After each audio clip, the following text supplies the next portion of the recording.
যেরকম একজনের নতুন বিয়ে করে নিয়ে এসছে, তো বিয়ে করে নিয়ে এসে বরহন তার পরাদিন বৈশা আছে, ই পাগলি করেছে কি কাপে করে চা নিয়ে চলে গেছে, দিয়ে দিয়েছে আমার স্বামীটাকে।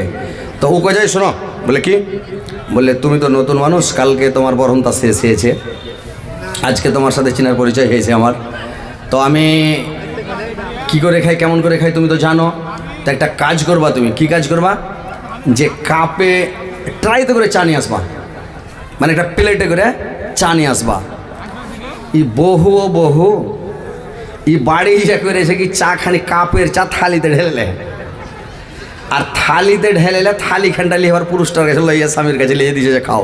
ই দেখা করছে চমকে ই কোন ব্যাপার রে ভাই, ওকে বললাম যে মানে ট্রাইতে করে কাপটা ট্রাইতে করে নেবে, মানে কাপটাতে চাই নেবে কিন্তু ট্রাইয়ের ওপরে করে প্লেটে করে, তাইলে ভালো লাগবে, এটা ভদ্রলোকই স্ট্যান্ডার্ড।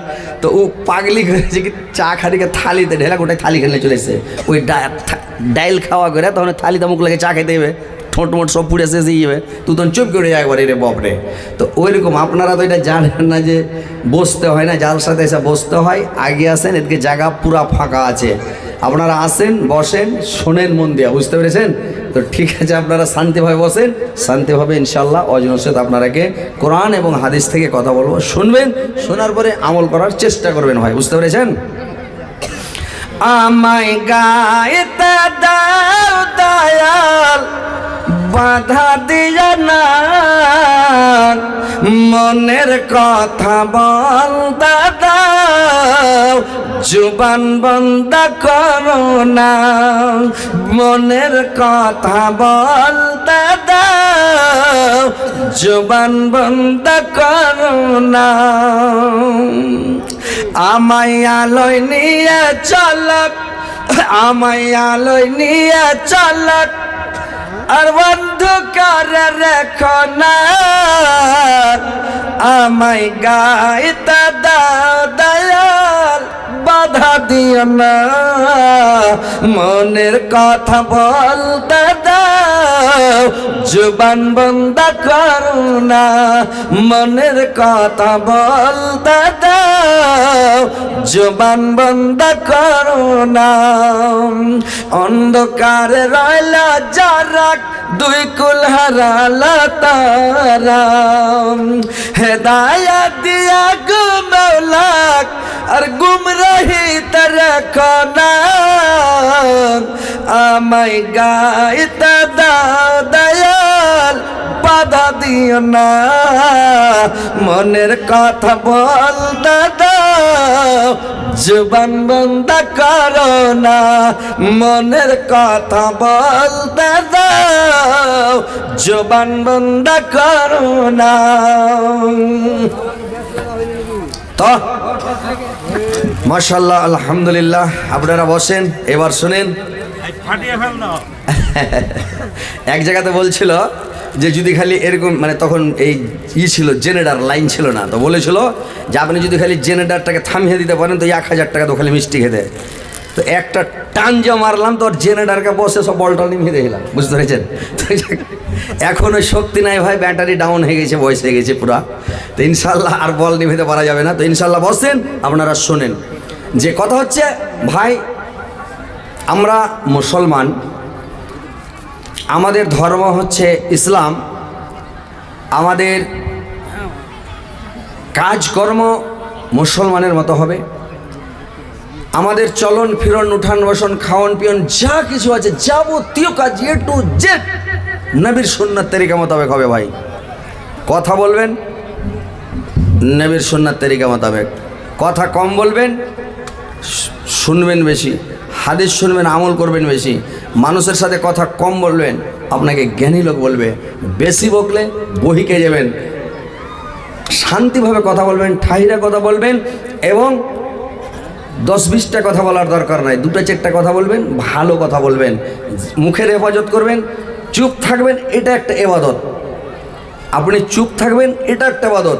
আর যে বেশি বকবেন, ভাঁড় বকবেন, যে সে বকবেন, দোকানে যায় দাম খালি লেকচার দিবেন, চকে বসে যেমন খালি লেকচার দিবেন, তাফালিং করবেন, কথা বলবেন সবার আগে, যেমন ওই যে বলছেন, বলতে বলতে যেদিন ক্যাসেটের আপনার কথা শেষ হয়ে যাবে, সেদিন ক্যাসেট সাদা হয়ে যাবে, উড়াতে গেলে লাস্টে বুড়াতে গেলে আর কথা হবে না।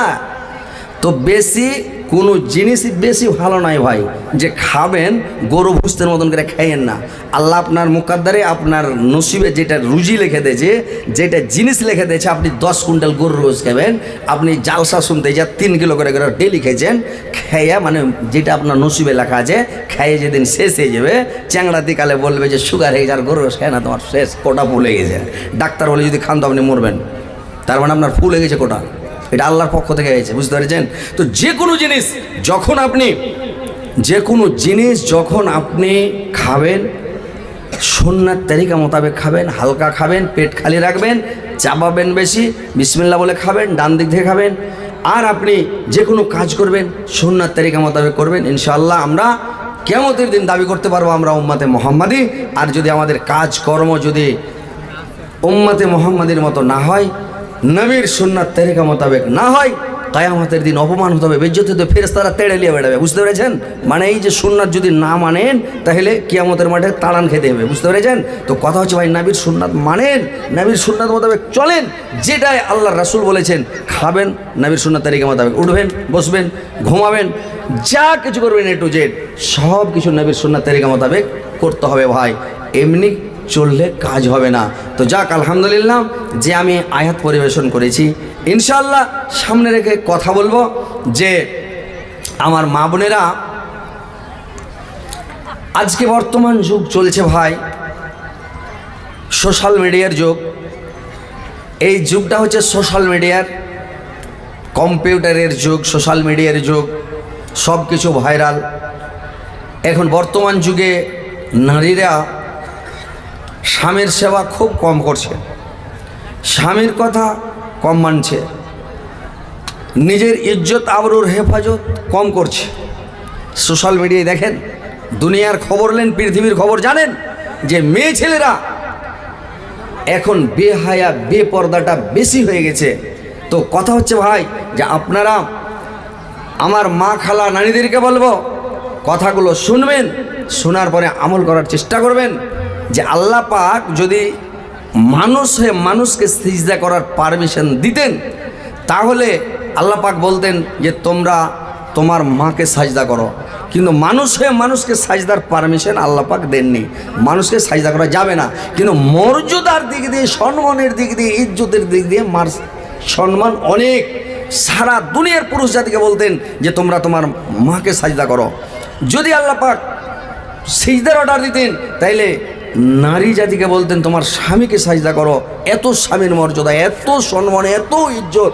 কিন্তু আল্লাহ বলেছেন মানুষকে সাজদা করা যাবে না, শুধুমাত্র সাজদা আল্লাহকেই করতে হবে, কিন্তু এরকে সম্মানটা অত্যাধিক করতে হবে, অনেক অনেক ইজ্জত করতে হবে, সম্মান করতে হবে, ভালোবাসতে হবে, তাহলে আপনার কাজ হবে। আর না হলে কাজ হবে না, আপনি বেকার হয়ে যাবেন। তো মা বোনদেরকে বলবো যে তোমরা ইতিহাস শুনেছ, ইতিহাস পড়েছ, তোমরা নাবিদের সিরাত শুনেছ, জীবনে শুনেছ, যে ইতিহাস শুনেছ যে আল্লাহর নবীর বিবি খাদিজা কেমন ছিলেন, আয়েশা কেমন ছিলেন, ফাতেমা কেমন ছিলেন, বিবি রহিমা কেমন ছিলেন, বিবি আসিয়া কেমন ছিলেন, যে এই সব মহিলাগুলো জান্নাতি নারী, জান্নাতি মহিলা, স্বামী ভক্ত মহিলা। এরা সব সময় স্বামীকে ভালোবাসতেন, স্বামীর ইজ্জত করতেন, সম্মান করতেন। এটা কোনো ভারী বোঝা নয় ভাই, বুঝতে পেরেছেন? এটা ভারী বোঝা নয়, যখন করবেন তো সহজ। যেমন কেউ বলছে যে নমাজটা খুবই ভারী, নমাজ খুবই ভারী। তো যে পড়ে না ওর লেগা ভারী, যে পড়ছে আর কি ভারী? আমার গায়ে 10 মন বোঝা মাথায় চড়ে থাকছে না, 5 মন বোঝা নিয়ে হারা নামাজ পড়ছি, কি কোনটা কার ভারী কয়েন তো? একটাই ভারী, ঠান্ডার দিনে উঁচু করতে হয়েছে কষ্ট করে, এটাই ভারী, অন্য কিছু ভারী নয়। তো ওইরকম স্বামীর সেবা, তাবেদারি, খিদমতটা একটু ভারী, কিন্তু ভারী মনে করতে হবে, যখন করবেন ইনশাআল্লাহ আসান হয়ে যাবে। তো স্বামীর সেবাটা মন দিয়ে করতে হবে, দিল দিয়ে করতে হবে, অন্তর দিয়ে করতে হবে, স্বামীকে ভালোবাসতে হবে। কীরকম ভালোবেসেছিলেন যে বিবি রহিমা হাজরাতে আইয়ুব আলাইহিস সালামকে যখন বেমারি হয়ে গেল, তার যখন অসুখ হয়ে গেল, তার সারা শরীর একবারে জারজার হয়ে গেল, অনেক দিন 18 বছর পর্যন্ত সে বেমারিতে ভুগলেন।